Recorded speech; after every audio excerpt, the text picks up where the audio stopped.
Dun-dun-dun, dun-dun-dun. Dun. We don't own that. Yeah. Hey, Mr. Tony, welcome back. All right, yeah, baby. Tony is back from the Super Bowl. Hey, Yes, man, indeed, baby. listen, that looked like a great time. How you Pretty talk? good game. Pretty good game. Congratulations to the Los Angeles Rams for taking the Super Bowl. Was this 56? Hey, listen, Joe Burrow. Hey, man, we're sorry about that offensive line, bruh. That was crazy. Ties the record for Roger Staubach for sacks. Or no, he broke it. Was it 8 sacks? No, I think he tied it. Oh, I thought you meant for a season, single season. No, no, no. I'm talking about for the Super Bowl. Super Yeah, Bowl game. He broke it because he sacks. got sacked 8 times. And the record was Roger Staubach. I think that was what, Super Bowl 10, Tony? 7 sacks. But see, that shows if they It could have been. It was like 4 other teams, though. Yeah, Yeah, that also did that. Yeah. I like the Super Bowl, but Tony, you were on the ground, man. That's the Super Bowl in LA.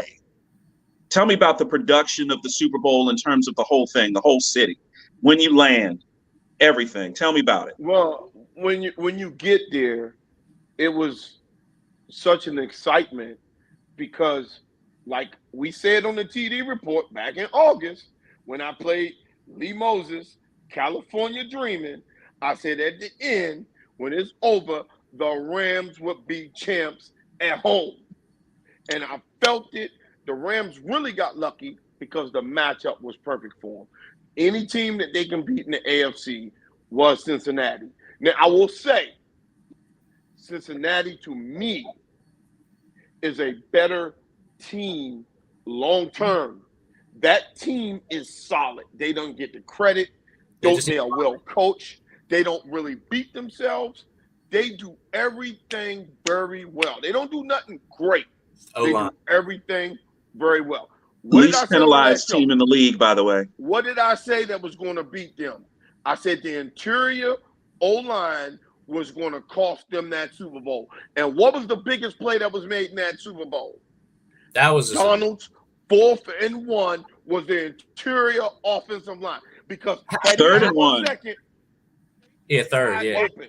How do you not double team that guy with a max protect scheme with a running back there looking for him? I don't understand how he was Well, barely touched. I would say this. And Collinsworth touched on it. Once they figured out exactly once the Rams figured out exactly what the line calls were in that first half, the center was helping on Donald. So he was literally turning his body on every play. So what they did was they would bring the rush in behind. When that center would turn to help, that's when they were coming from that side. They can fill the gap. Fill in that gap. So when the center was going, they forced the Bengals to go back one-on-one. So now the center is just looking at his guy, right? That gives Aaron Donald his one-on-one. And that's trouble with a capital T. Aaron Donald was so good that he was so good. He is an interior lineman and he has 99 sacks or something. That's ridiculous. He's a tackle. He's not an end. He's not an end. That's really difficult. Very difficult to do. Fellas, the city of Los Angeles gets credit because between all the events being so spaced out, so many superstars. You saw I was on there with my man from Snowfall. Yeah. I'm gonna get him on the show one day. Between all the stuff so spaced out, we were everywhere, man, and they did a hell of a job of production. And then for the halftime show, normally Cody can tell you with music in a big building, music people don't like big buildings because of the acoustics. Whatever they did in LA with that sound system and the way they built that place, that thing sounded just like if you were blasting it in your car. Wow. I could not believe the acoustics were that good in SoFi. That is a beautiful stadium.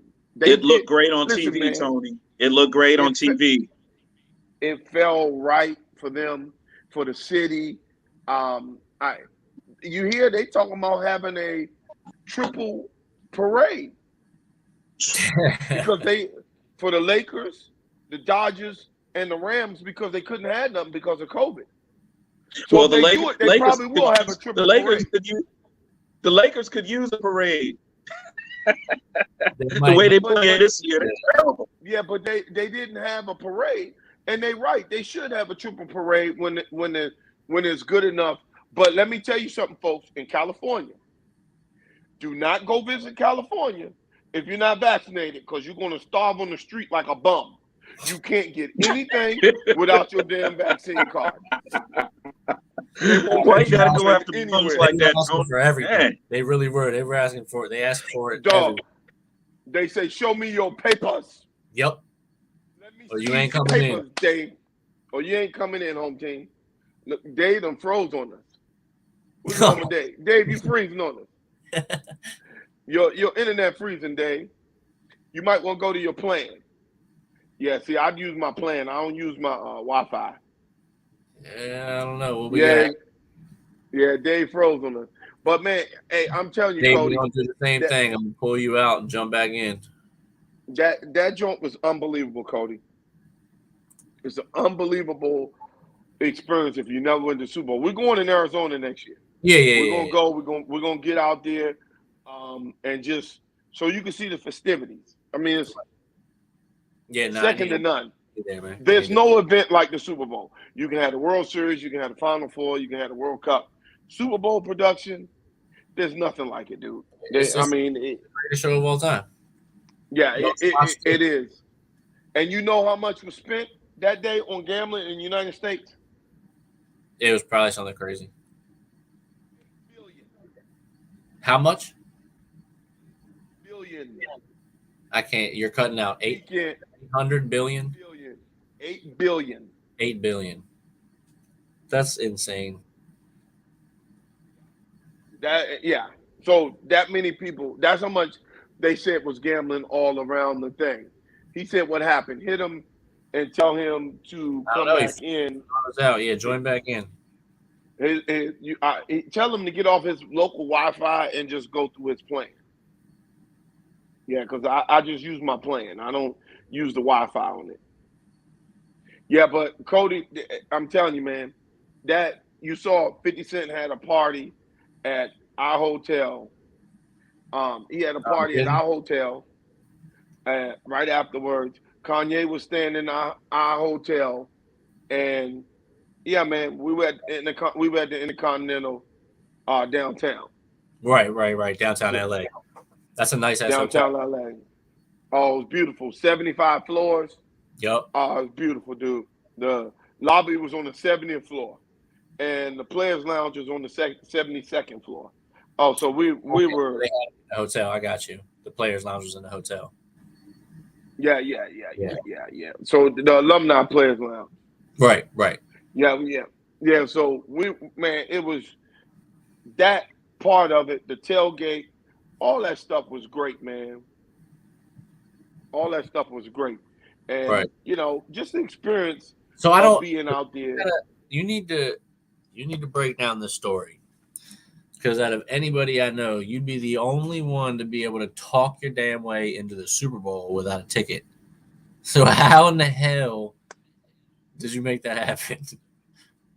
Well, man, when you get through the checkpoints, you just talk to the people, and I just was already into the tailgate, and when I got to the tailgate, I found somebody who was by themselves, and they went to check their ticket in. They checked their ticket, and they scanned back, and then I said, I'm just with them. All they could have said was, no, I need to see your ticket. You got to leave. They was like, okay. And I walked right on in. What?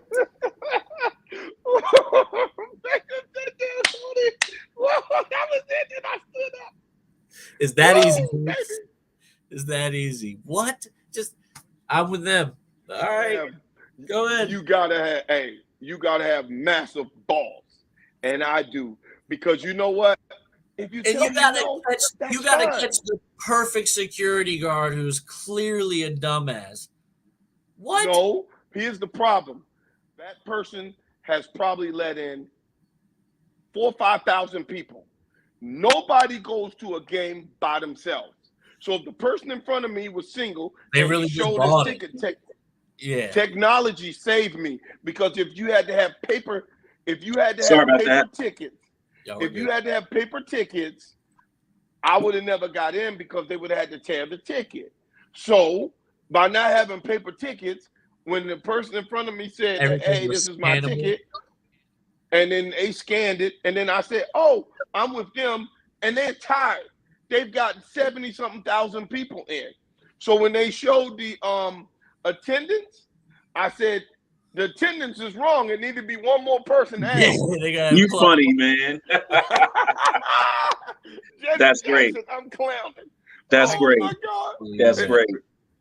Hey, man. Mhm. So before I got cut off, sorry for the technical difficulties. We're good. When we were watching on television, those of us at home, the production value was great. Now, some of the stuff didn't really work. You know, I like the John Madden family presentation, or, you know, giving them his recognition. The Rock coming out, I don't know about that. That was a little corny. That was kind of corny. I like You my like man. that? They ate it. I like my man. They The Rock. ate it up in LA. They ate it. Oh man, come on, yeah. man. I They thought it called- was corny, they but called him I the mean, listen, I love The Rock, but you know, I'm a big fan of The They Rock. ate it up. they liked it. They ate That's it up. good, They man. ate it up in LA. So, listen, man, everything about that production was so great, and just studying what the NFL did. We listen. We talk bad about the NFL when we need to, and rightfully so. But you got to give them credit when they do something right. The They know what NFL did that right. The NFL is this is their, you know, the Super Bowl is the NFL's big trade show, right? Yes. It's one of their biggest money makers. That's where other deals get done. Like, if they're gonna do anything right, they're gonna do that. We saw Russell Wilson sitting next to Roger Goodell. You know, Russell Wilson handed out the award for the NFL's Walter Payton Award that was given out to the LA Rams. Whitworth. I'm hoping he'll be Whitworth. sitting next to Taylor Heineke here. So what I thought was interesting was him and Goodell sitting next to each other. You know what, the first thing that came to my mind was Russell was probably saying, so is Dan Snyder going to be the owner of the Washington football team when they try to sign me? So Mike Florio, Pro Football Talk, had Redskins Twitter, you know, Commander's Twitter, all up in arms because he said that there is a rift, and that the sentiment in the NFL owners is that it might be time for Daniel Snyder to move on. They need three quarters of the owners to remove an owner, to vote him out. 24 votes. They need 24 votes. Okay, I can guarantee you this. Hey, what's up, DK? Hey, I What's can up, guarantee DK? you this. DK, I missed the tailgate, bro.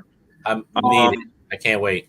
Yeah, that's going to be awesome. Listen, guys, Daniel Snyder is more embattled now than I ever thought he would ever get. Okay, He's got everybody coming at him. Congress is coming at him. Now, DC Mayor Muriel Bowser has said, "Hey, we'd love to get the Redskins. We'd love to get the football team back into the city, but we need to get rid of this Dan Snyder thing straightened out. We want the report. We want the Wilkinson report out. So now, if you're Dan Snyder, you're looking for places to put this football team. Okay, you want to get a deal so you can get your stadium and get shovels in the ground, and you can't get it right now. If DC decides, hey, we're going to have a stadium here for the team to come back into the city, I don't care what Virginia or Maryland puts on the table. Okay, if that stadium that they put together is viable, the location, if it's viable, they'll be back in DC. Absolutely. It's the only. I'm sorry, it's the only place for them. It just is. It just wouldn't seem right for them to be somewhere all the way down 95 in Prince William County. Nothing against Prince William County, but they don't deserve to have a football team down there. That's just my take. Okay, so let me give you something. You can go with all that nostalgic BS. Money talks. If MGM say we want this stadium next to us. Is a global billionaire. That's the prime location. Anything over DC. They put it right next to National Harbor. That's it. Because it serves DC, Maryland, and Virginia. It should have been it should have been there by now. The name, the scandal, all that stuff is costing them so much right now. Yeah. It's costing them too much. So they might have to remove my man. And the owners and the other owners know this. Yeah. You see what I'm saying? The other owners know this. Now, the other sports shows have been talking about this all week, about how you've got the Super Bowl going down, and Mike Florio brings up this Washington Commanders news, which I was shocked that it happened. And then once he said it, I looked on my social media, and bam, it was rolling. It was rolling. It's still rolling. Yeah. So that was what I thought the moment I saw Russell Wilson was, I said, man, what if they could get Russell Wilson here to DC? What if they could get Russell Wilson here? DK says, but they can't. MGM has no room. Yes, they do. Yes, they do. Oxon Hill Park. Yeah. Oxon Hill Farm has a place for the stadium. It's like 300 acres. They have a place right on the water in Oxon Hill Park, which you can walk right through a trail, walk right to where the MGM is. You're saying it's on the other side of it's on the other side of the Gaylord. It's on the other side of the Gaylord Hotel. Yep. You just pull up, Google Oxon Hill Farm. That area right there, they've already mapped it out. Is plenty of big enough. And remember, to get the Super Bowl, you have to have a certain amount of hotels within walking distance of the Super Bowl. Correct. That's right. You do. Mm-hmm. Yeah. And MGM. Yeah. But guess what? The NFL ain't turning down MGM. No, they would love to have. And that's what all these teams are doing too. They're starting to look for these sports books and casinos to partner with, because that's where the money is at. Sports betting, it's all in a thing. So you partner with them to where you bring that influx of people in every week because of your football games into this casino where they can make money. You're getting best of both worlds here. So that's what they're looking for. They're looking for someone to partner with in those fields. I mean, you got Las Vegas Stadium right now. I mean, the Horseshoe is right next to Baltimore Ravens Stadium. It's not far. I mean, it's really right there. It's like not even 3 blocks. It's right there. I mean, there's plenty of stadiums that have these casinos that are right there with them now, because they're starting to that they want to partner with these sports books. The Nationals and BetMGM have a betting parlor right there at Nationals Park. Yeah. Right there in the building. It's perfect. It's literally like something off the movie Casino.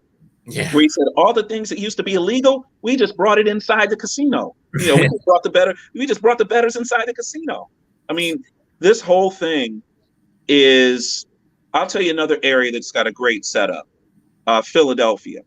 You can see they got it perfect. Basketball, baseball, and football. Cody, within a 5-minute walk to each one. DK, why can't they put it down in Southwest? They've already wasted it in Southwest when they put the soccer stadium there. That's where the stadium should have been.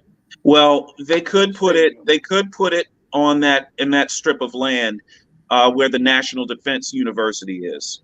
There's more land back there where Audi Field is. But I get what you're saying, but Audi Field is nice, Tony. That's if they could put the Nationals down there, the United and get the Washington football team down there, the Commanders.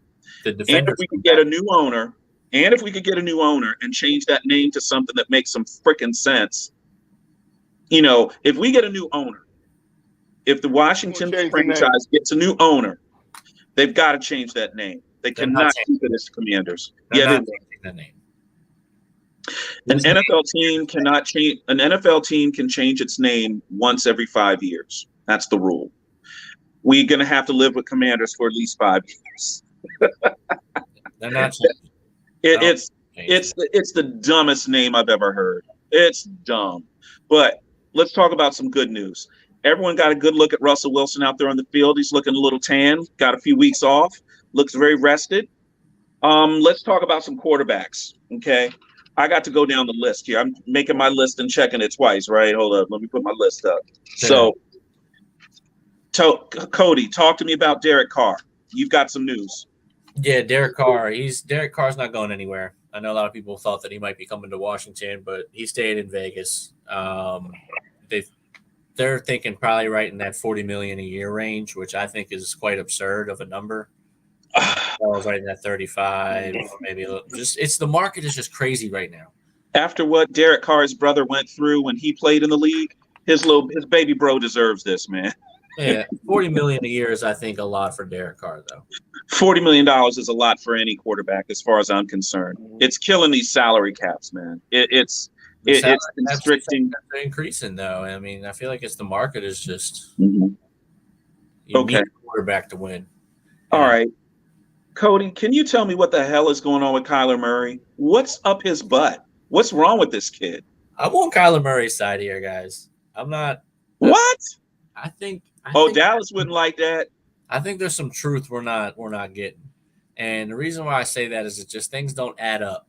Like, so he deletes all this stuff off his Instagram, which I don't think is that big of a deal anyway. And then the team just straight up throws him under the bus completely, saying he lacks leadership, all this other stuff that they're coming out with, which is weird to me that a team would throw them under. And then now Kyler's trying to save face by having this respective, note and announcement that he comes out with, trying to say that he's dedicated to this and always has been. And I just think there's some truth that we're not getting. I think there's something more behind the scenes and behind the curtain that's going on that's not getting out here because it's just not adding up. It doesn't make any sense. I don't see why a team would, one, throw their franchise quarterback under the bus like that to the media unless they plan on getting rid of him. Like, I don't see why you would do that. You back him up. I thought he and Cliff Kingsbury were simpatico. I thought they got along. I thought so too. And the crazy thing is they both share an agent. So it's like, I don't know. It's okay. Weird. I think there's something going on and we don't have it quite yet. And it's going to be just a matter of time before it breaks. But hey, I'd welcome Kyler over here in Washington any day of the week. So and give Kyler Murray and the Cardinals look like they might be headed for divorce. But here we have Aaron Rodgers and Green Bay, and they're back in love again. They're talking about them hanging up and not him walking away. They're talking about making him whatever they have to do to that salary cap to keep him in Green Bay for the remainder of his career, which is a stark contrast to last year. You remember last year, around the time of the Super Bowl, around the time Tom Brady was hoisting his trophy last year, we heard that Aaron Rodgers was not coming back to Green Bay. He didn't want to talk to the GM anymore. He was upset about how they've been drafting. Okay. Mm-hmm. But 1 year later, almost a year to the day, the news is out now that Rodgers and Green Bay look like they're simpatico. I think he fixed that relationship with the coaches and we saw what they could do this year to an extent. And I think, they're going to break out all the stops to get him and keep him there. So why would he leave, I guess? If there's been one waste of money because they're not going to be the same team. They got too much over the cap. And I was going to say, I'll tell you that, too much over. So if they do find a way to bring him back, they're definitely not going to be able to keep Devontae Adams and multiple other people, but that's a big loss to their offense. Well, let's talk about the name that's been on Washington Commanders fans' lips for the past 3 weeks, Russell Wilson, and the possibility, the audacity of hope, the possibility that they could possibly pry him loose from the Seattle Seahawks. Right now, Cody, right now, Tony, in terms of percentages, what are the chances of Russell Wilson trotting out onto FedEx Field as the Washington starting quarterback next year? 25%. Okay. I'd give it 35. Good. Okay. I think it's 50%. I think I think Washington has a 50-50 shot at this guy. Okay. I would hope so because I know we weren't on his not trade list, but we also weren't included on his trade list. That he had. What was it, like Denver, New York, and a couple other teams in there with. But yeah, I think we have a shot at getting him. 35. Can I ask y'all a question? Can I Go ask you a for it. question? Give me the last team that has won a Super Bowl without an elite level quarterback. I would say the Ravens, Trent Dilfer. No, someone did it after him. Joe Flacco, probably. Joe Flacco was elite. No. He was an eighth. You was an see, eighth person Cody, draft. No, you gonna make Bill West get on the show. Bill West gonna get you. Joe Flacco was not elite. Joe Flacco was elite. Oh my God. I mean, Brad Johnson, Okay. the 0-2 Buccaneers. Yeah. I would say Trent Dilfer and Brad Johnson, throw them in a bucket, pull whenever out. They're about the same. Here's the thing. Trent Dilfer was a first-round draft pick. Brad Johnson wasn't. Top 5 pick. Every quarterback has been winning the Super Bowl with first-round draft picks. Pretty much. Nick Foles. Joe Flacco was the 8th pick. Well, listen, and you hit on it. All props go out to Matthew Stafford. Great job. Made the throws when he had to make them. He and Cooper Kupp worked together. And think about it. They lose ODB. They lose Odell Beckham. Okay. And hey, get well, Odell. But for them to be able, what's that? You don't think they bring him back? 2 knee injuries in 16 months? No. I don't know if you do that. Hey, what you guys couldn't see at home, Odell Beckham doesn't get hurt. Odell Beckham is going to be MVP of that game. Oh, no, he was about to go off. No, he was about to He was running wide open. Cody, he was running wide open all day. Cincinnati had made it up in their mind that they weren't going to let Cooper Kupp beat them. That was in their head. And they was giving it to Odell Beckham. And even the 2 catches he had, he was open. I know receivers say they open all the time. He was open the entire game. Yeah. Hey, DK says we need to run the tape back because he said he picked the Rams on our show at the tailgate. He picked it up. He said, roll the tape back. No, it's easy to pick the Rams late in the year. Nobody picked them in August like I picked them in August. Hey, listen. Before everybody came on. You know what this tells me, Cody and Tony, as we went through this list? Derek Carr probably staying put. Rodgers probably staying put. You guys put Russell Wilson at no better than a 35% chance of him leaving Seattle, right? You know what that list tells me? Your boy Mitch Trubisky about to make some money because teams like the Steelers, the Broncos aren't going to get that top tier quarterback that they thought they were, which means they're going to have to improvise. And the WFT, okay? If they don't get one of these top tier guys, they're going to have to take a second tier or third tier choice. And the big guy making a move to stay, I don't think they will. I think they'll go the draft if they can't get somebody big. Oh, I'm not saying just the WFT. I'm saying some other teams that were quarterback hungry are going to have to pay Mitch Trubisky. They're going to have to pay Mitch Trubisky or even Jameis Wilson coming off a surgery. They're going to have to pay out some money. They gotta. Yeah, a lot of teams are going to come out some money. So we also talked about the state of coaching in the NFL, and we did talk briefly about some of the hiring, racial practices, and so on and so forth. I did notice something interesting. Did you see who got hired in Houston, Tony? Ted White. No. Ted White from Howard University. Used to be the quarterback. He's one of the best quarterbacks Howard ever had, probably the best statistically. And he got a job on the Houston Texans staff. It's pretty darn good, Tony. Tyrone Wheatley is going to be leaving Morgan State and going into the pro ranks as an assistant coach. Running backs.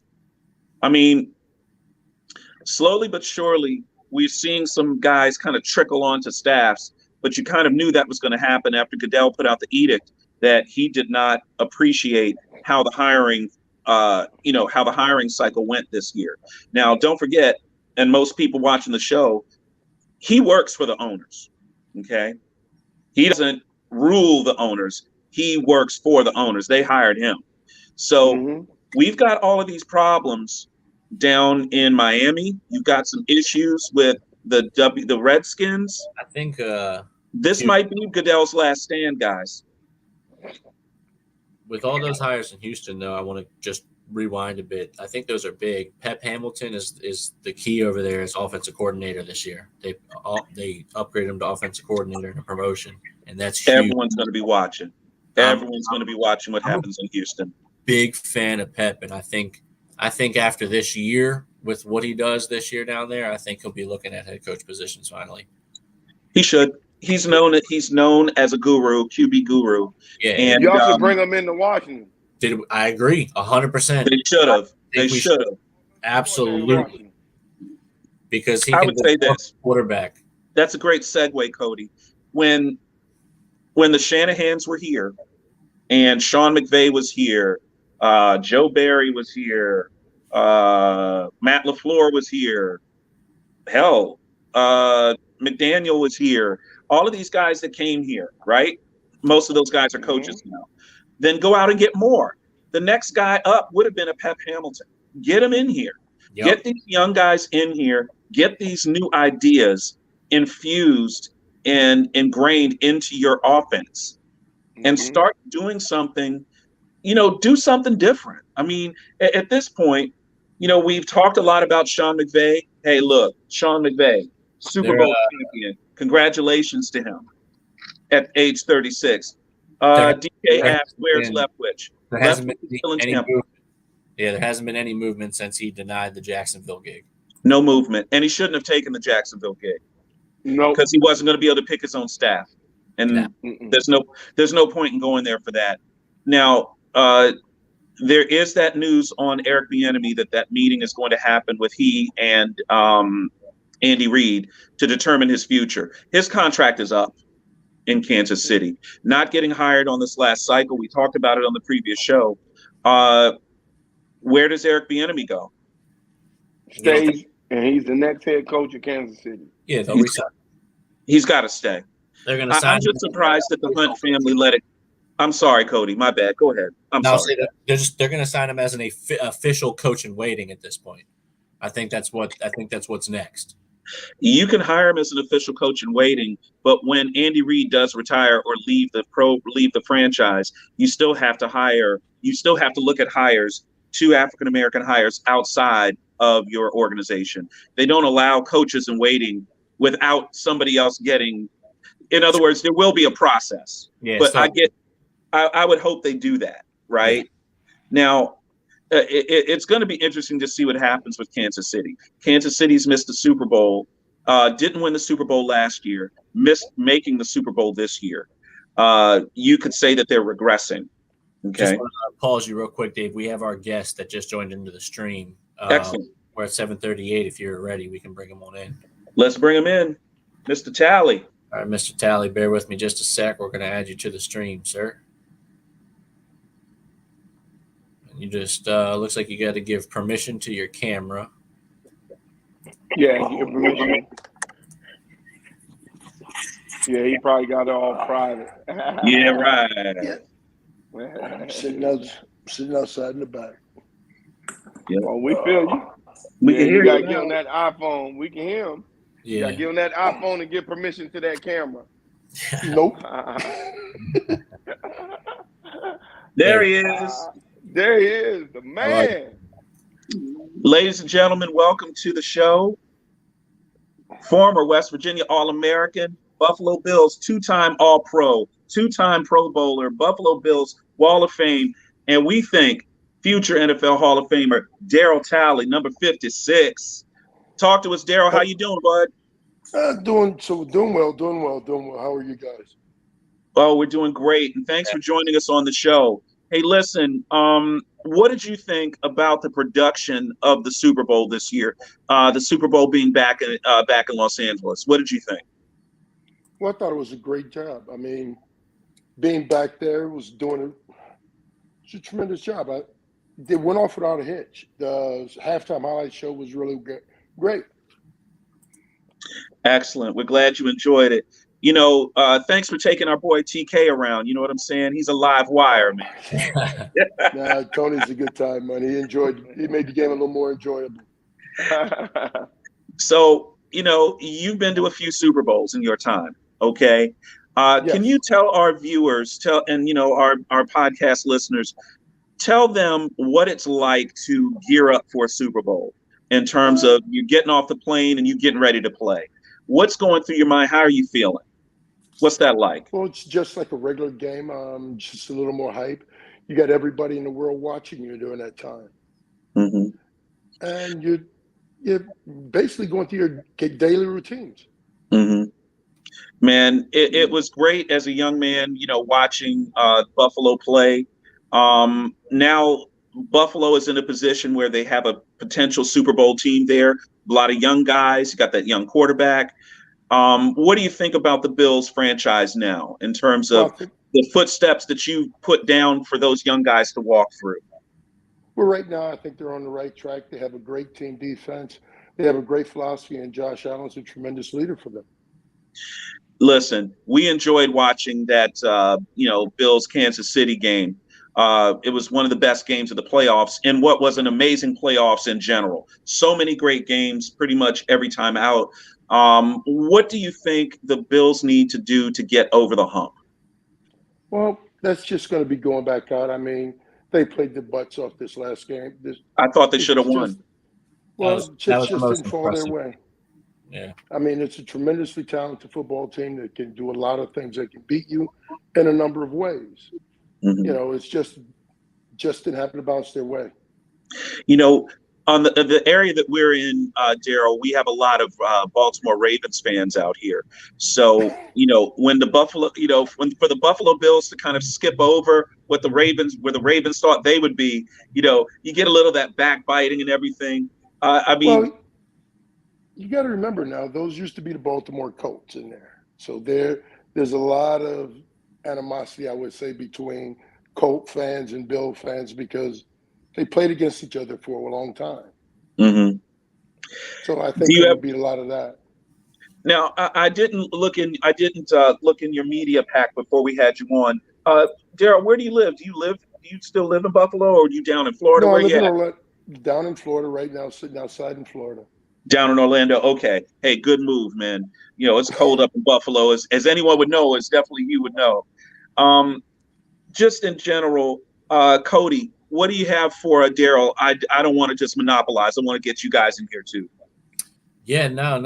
Well, I was gonna say we had a comment here. Someone was asking if I can pull it up. Where's the mohawk? Yeah, DK said that one. Yeah. Hey, Darryl, I told you from Virginia Tech. Tell them that Virginia Tech, West Virginia thing, man, how it was. Oh, my God. You're talking about ages ago, and it's the Hatfields and the McCoys. It is. If you can believe that. Yeah, it's the Hatfields and the McCoys. Yeah, and Darryl, what I always wanted to tell people, and I was straight. I told you I cheered against you, actually, for 2 of those Super Bowls, because I'm a Cowboy fan. I wanted y'all to beat the Redskins, so I cheered against you for that. I cheered for you then in that game because I can't stand the Redskins. Tony, you're a hater. You guys for 4 straight Super Bowls. When Mahomes and them did 4 straight AFC championships, everybody's giving them credit. But I'm going to tell you, during our lifetime, there will never be a team to go to 4 straight Super Bowls. Win or lose, there will never be a team to do that. Guys. Well, that's a good thing, but it's hard. Yeah. That team was so loaded. Now, we're an NFC, we're an NFC town. We got the Washington here. So we're seeing a lot of Dallas, you're seeing a lot of Philadelphia. But if you would turn your channel off of CBS and turn on to NBC, you got to see a lot of Buffalo Bills football. And when you go down the list of dudes that you played with, yourself included, Darryl Talley, Cornelius Bennett, Big Bruce Smith. I mean, y'all had ballers, man. It was so many great players. And it's Andre Reed, Thurman Thomas, Jim Kelly, James Lofton. I mean, God, the list goes on and on and on of great players in that era, right? Well, yeah, we had a loaded team. I mean, we had a team that wasn't a shortage of stars. Marv Levy said once, "Depth is great until you have to use it." That's a direct quote. But let me tell you something. His frontline guys, his frontline players were something else. Well, we tried to be. Tried. No, you guys succeeded. You guys definitely succeeded. Tell us. Go ahead, Dave. No, go ahead, Tony. You good? What I wanted to tell you guys, for anyone who's listening, this guy right here is so humble that when we talking about Hall of Fame, he still don't want to self-promote for the Hall of Fame. So guess what, Darryl? We're going to do it for you. We're going to do it. 56, it should be in the Hall of Fame, and this is coming from a person who cheered against them. But I respect his game because right now, the OGs, what you did, Darryl, I'm telling you, man, that stuff, wearing that number 56, playing that outside backer was beautiful. You were the first ones to put those little leggings on with the Spider-Man thing. Man, ain't nobody do nothing like that. You had swag with that, tight. Baby. Those jokers were tight. They need to bring those back. I just wanted to say that. No, it's just the idea that I had to have something to keep me warm, man. You know what? No, I got smart. Cold up there in Buffalo. Well, Darryl, I talked to Tony about this. Now, Tony played football. You played football. The cold gear that the kids have and the players have now compared to the cold gear that you guys had to play with, I don't think there's any comparison. These guys today, they don't even look cold out there. Well, they may not, but what we did was I used downhill ski racing stuff. So therefore my things were a little bit ahead of pace, but I don't know. Other guys just wore Big Mama pantyhose, Vaseline, and long underwear, man. Sweatpants. Wow. Yeah. That's crazy. Man, that's crazy. Anytime I see a game in Buffalo and I when it's playoff time and there's game played up there, I don't care what's going on. I want it to snow. I want it to snow. I want it to be sleet. I want it to be in the elements. I want to see, guys knocking the out of each other, even though a lot of it's been legislated out of the game. But for me, just watching a lot of games on television and seeing Buffalo play, and especially during your era, Darryl, I always wanted it to be just awful weather. Sorry about that. Didn't mean to wish that on you. No, that's fine with me. I enjoyed that weather. That was my type of weather to play in. I enjoyed it because when it gets too cold for everybody else, it's just right for me. All right. That's right. I used to like to see people's arms get red, slap them on their hands, and they didn't like it. You played with their minds. Mm-hmm. Wow. That's great. Now, let's get some expert analysis from you on the Super Bowl real quick while we still have you. Everyone, we've got, Buffalo Bills linebacker Darryl Talley on the show, and thanks for joining. We are definitely going to talk about the game inside the game, defending the Los Angeles Rams. What did you think about Cincinnati and their young defense? What did you think how they did? I think they did a good job. They played exceptionally well. I mean, they defended the whole field. They made them play the whole entire width and length of the field. Mm-hmm. I think Cincinnati came out and played aggressively up front, and they weren't ready for that. The Rams weren't up at the beginning of the game. What I thought was interesting was how well the Cincinnati defense played the run. I thought they played the run extremely, extremely well. Yeah, well, that's what I mean. They came out very aggressive up front. Yeah. And as the game wore on, the Rams started to get their footing, but it took the Rams until the third quarter, the end of the third quarter, to start actually getting their footing to be able to do something on the field. Now let's flip. It was right after that scrap with Aaron Donald on the sideline. He got him all worked up. Yeah, they might have poked the bear on that one. Yeah, we poke the bear every night. I think they should have let that bear sleep. Don't do anything dirty to him. Say, hey, thank you, Mr. Donald. No, yes, sir, Mr. Donald. I'm sorry about that. Did I get you on that? I'm sorry. Nope. Can't get up in his face and make him mad. Just do what it needs. Hey, you're playing football, man. You're not out there playing touch. Yeah. You're playing football, not touch. Even looking and flipping that around, and Cody alluded to it, that third quarter coming out after halftime, the Los Angeles Rams really kicked it up on defense. And Cody, how many sacks was that in the third quarter for the Rams? It must have been something like 4. Might have been like 4 to 5 sacks just in the third quarter alone. Third, and they had 8 overall in the game completely, which is insane. So that's record, literally. Yeah. What did you think about the intensity of the Rams coming out of halftime?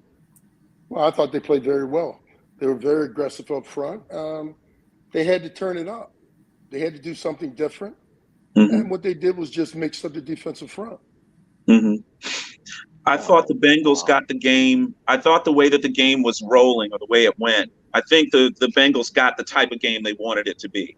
I don't think they wanted it to be a high-flying 44-40 type of game. I think they wanted to play that one in the trenches and just kind of keep the game tight. Well, if you could keep that game tight, then they had a chance anyway. I think that Cincinnati's quarterback is young. He might be the brashest young quarterback out there. I think he's proven an awful lot in a short period of time. If he can stay on his feet, I mean, if they don't protect him, I think I looked at the next gen stats. He was getting rid of the ball, everyone within 2.5 seconds, and he still got sacked 7 or 8 times, and must have been pressured at least a half a dozen more. Yeah, I think he just got. I want to say it was tied for third overall with the most sacks in a season as well. So I mean, he's 70. Getting hit all year, like 70, 75 or something like that. Yeah, it was. I think it was an even 70. I mean, he's in. I think that if you told me that David Carr, Derek's older brother, was the former record holder, I wouldn't be shocked. That poor guy got sacked a lot. Jay Cutler as well. Yep. Oh, Jay Cutler. Yeah. Sheesh. I felt bad for that guy. So, hey, Darryl, you had, I think it's, I'm looking it up here, 38.5 sacks. Does that sound right? I didn't take sounds any about away. Right. Who did you sack the most? You remember? I have no. Probably Dan Marino. Oh, he got Dan a couple of times. We're trying to get Darryl back. We'll get him back in a second. We're trying to get him back. Yeah, we'll get him back. Probably sacked Dan Marino because that's who he probably played against the most. In the division. Yeah. He probably played against, and he probably passed the most. So it's probably Dan. I would guess Dan Marino. If you pull it up, Cody, he probably was the most long-standing quarterback in that division as well, too. So I assume that's probably. I was going to say I would have said somebody like, who would be quarterback in the Jets back then? Oh, Ken O'Brien and those. Ken O'Brien. I think he might have got O'Brien a few times. Was it Boomer? Boomer was with the Bengals then. Yeah, he probably got Boomer quite a few times. We'll ask him when we get it back on. But you got me, Cody? What's that? Folks, if did he come back? Folks, if you don't know, that guy Darryl Talley that we had on was the LT of that generation, coming after LT at the same time as LT, a little later, but he was the LT of that generation. He just wasn't playing in a big place like New York. He played Buffalo, New York, but Buffalo, New York is a small market. It's a smaller market. Yeah. Smaller market. Buffalo, they are now. He was as solid as it can get, baby. Number 56. Solid as it can get. I'm gonna tell you what. One of my favorite, when I go on my business trips, one of my favorite places to eat pizza is in Buffalo. It's a place called La Nova, Pizza and Wings. Man, the food is so good up there, man. They make I mean, laptops too. huh? They make laptops too. You can get one from there. No, Really? This is a Lenovo laptop we're running off of. That's hilarious. Not Lenovo, I know. La Nova. Just Hey, texters. Hey, anybody on the podcast that are texters? I know we've got DK on here. Shoot us a question for Darryl Talley. We'll try to get it on the show, okay? Wonder where Bill West is today. I'm shocked Bill West hasn't come on here. We need to. We're going to try to get our insiders on within the next couple of weeks. Get our insiders on so they can recap their seasons and give us how they felt that this season. Now I'm telling you, the only overachiever out of all our groups, Philly, Philadelphia Eagles. Philly overachiever. We clowned our Philly insider pretty bad, man. We owe him an apology. We treated him pretty bad. I owe him an apology. I'll make sure we get that off the top. Yeah. Hey, listen. That man an apology. And as much as I like Jalen Hurts, I think he's a backup quarterback in this league. I think if they get a quarterback, I think they're good. Why does everyone keep saying that? The kid has not had a fair shot here, and the only shot that he's had, he's made the playoffs basically, or damn near. I mean, he's made the playoffs. I just don't think he can get them to that next level, that next cut, to where they can win a playoff game or two. That's the next frontier. You don't think he's going to be developed at all? I think he misses too many throws. I think that's a matter of coaching. I think development. I'm not saying it's his fault. Yeah. I just think that what's going to happen is they're going to move on from him. I think that's what's going to happen next. And, Cody, we didn't talk about another former Philadelphia quarterback. What's going on in Indianapolis with Carson Wentz? The word on the street is they're going to make a move and get him up out of there. Yep. And who would take him? He's damaged goods.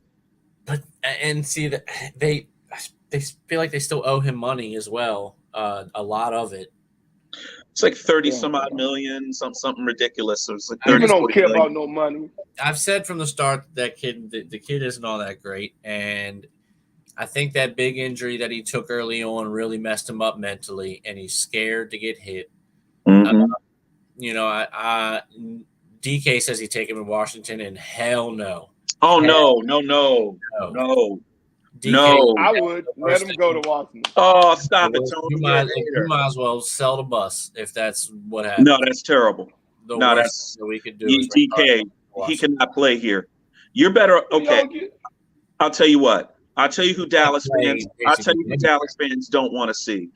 Dallas fans do not want to see Kyler Murray in a Washington uniform. Oh my gosh, that'd be the best thing that can happen to our franchise this offseason, because that's what we need. We need someone to get up out of that pocket and extend a play with our speedster wide receivers and who can get the ball downfield.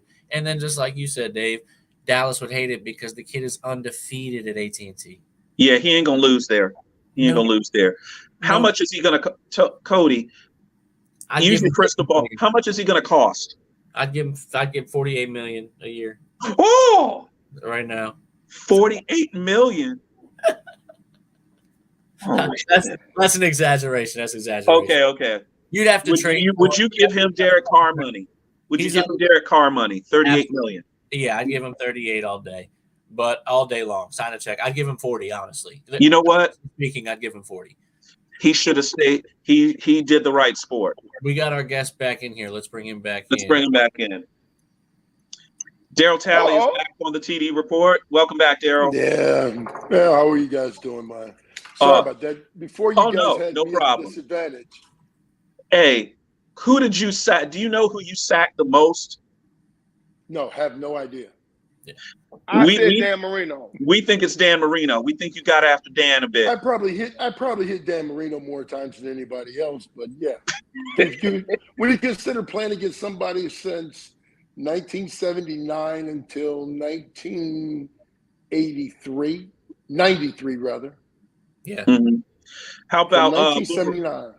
How about Boomer Esiason? He's a local quarterback down here. I hit him a few times too. I got a chance to chase Boomer around. I hit Frank Reich as well. Yeah, Another Maryland guy. Another University of Maryland guy. You just terrorizing Maryland quarterbacks in the league, the Associated Football League. They were the close people to me.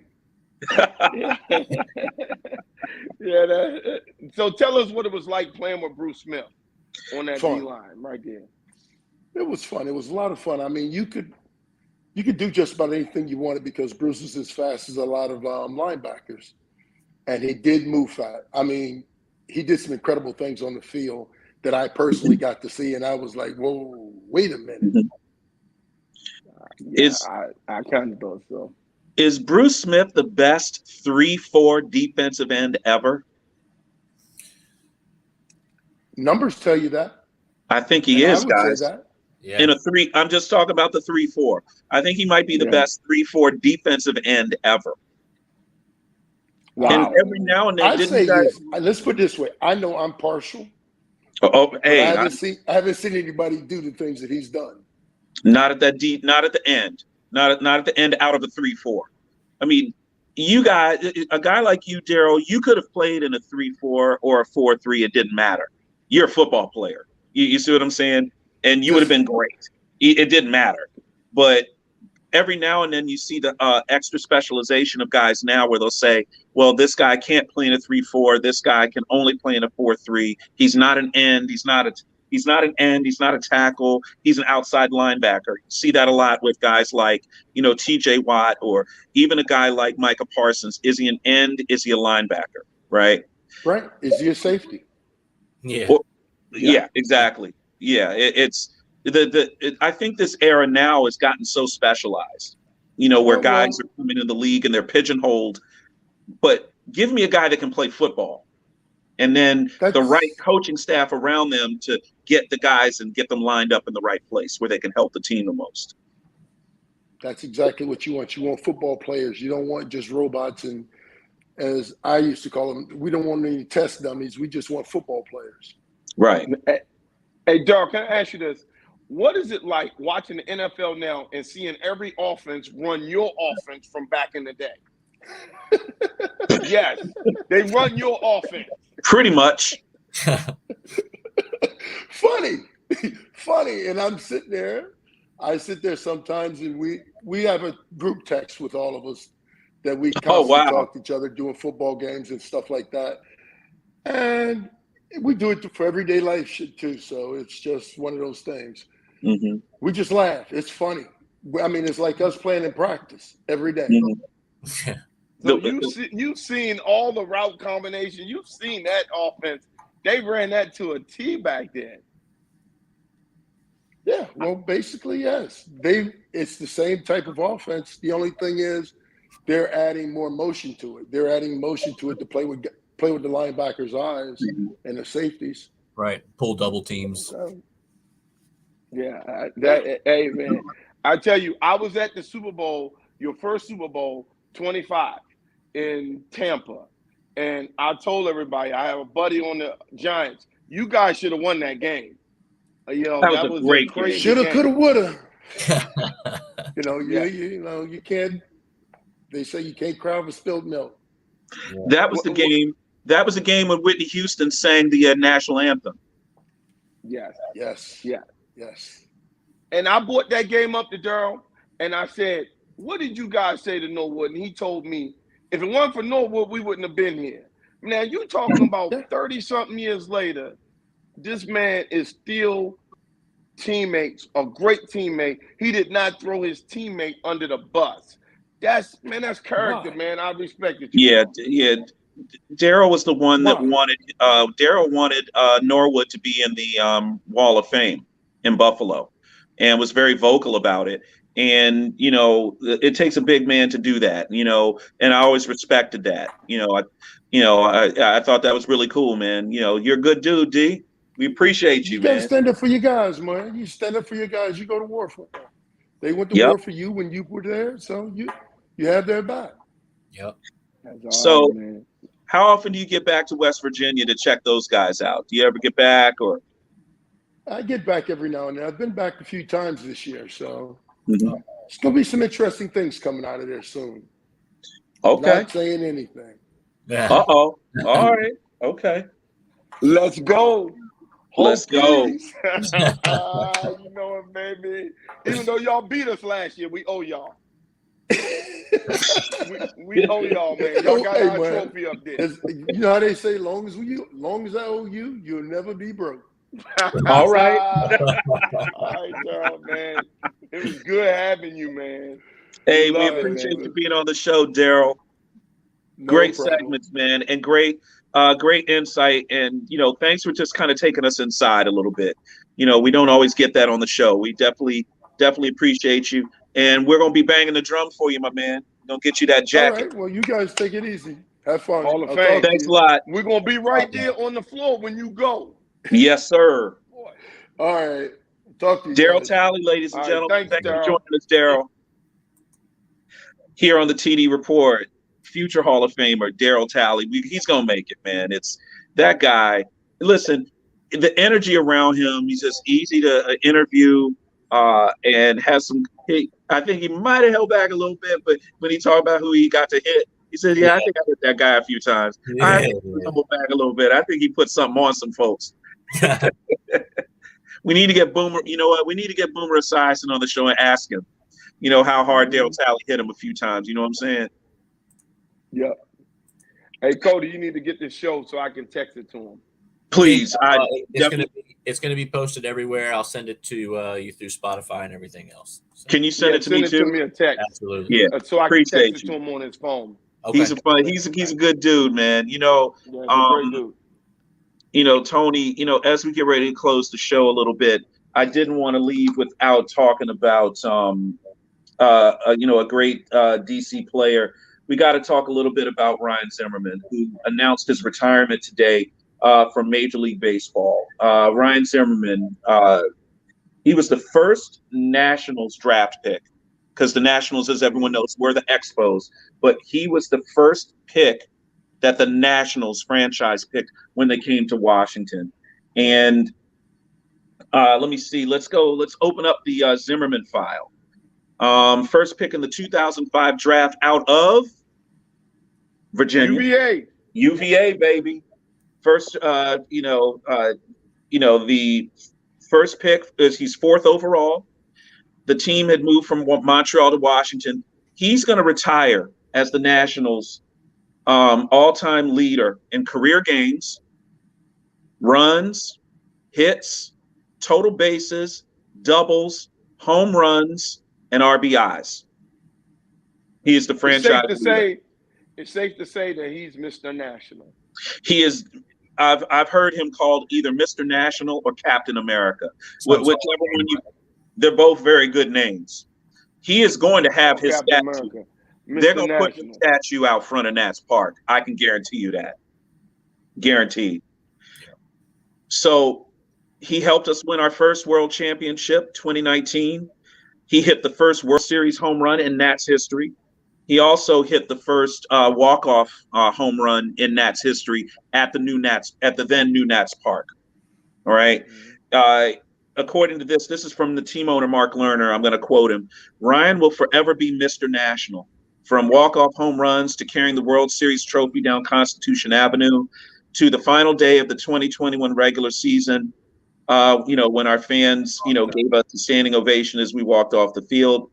None of us will ever forget Ryan. He gave us 17 years of amazing memories. That's from the team owner. He's won a Gold Glove. He's been an All-Star. He's won a Silver Slugger. He's been the Comeback Player of the Year award. There's a lot of stuff. He's done virtually everything in baseball you can do. Yeah. Yeah. So, to that, we are going to sign off, and we're going to thank Ryan Zimmerman for a great career here in Washington. There'll never be anyone like him. And we want to thank our guest, Darryl Talley of the Buffalo Bills and West Virginia University. Definitely really cool to have him on the show. Darryl, you can come back anytime you want, brother. Come on through. Anytime. Yep. We're going to be back. We're going to be back on Thursday or Friday. I'm not sure which. Thursday. We'll let you guys know. You want to do Thursday? 7 p.m. Yep, Thursday, 7 p.m. We'll be back on Thursday. Hopefully we'll have some moves on some of these quarterbacks, but it's kind of early. Yeah, but we're going to talk about that mock. I'll say we'll touch in on the mock on Thursday, but as next Thursday, I'll have my first mock draft ready, so we can go over that next week. Excellent. Appreciate you, Cody. We're going to sign it off from here on the TD Report. Thanks for joining us, everybody. Take care.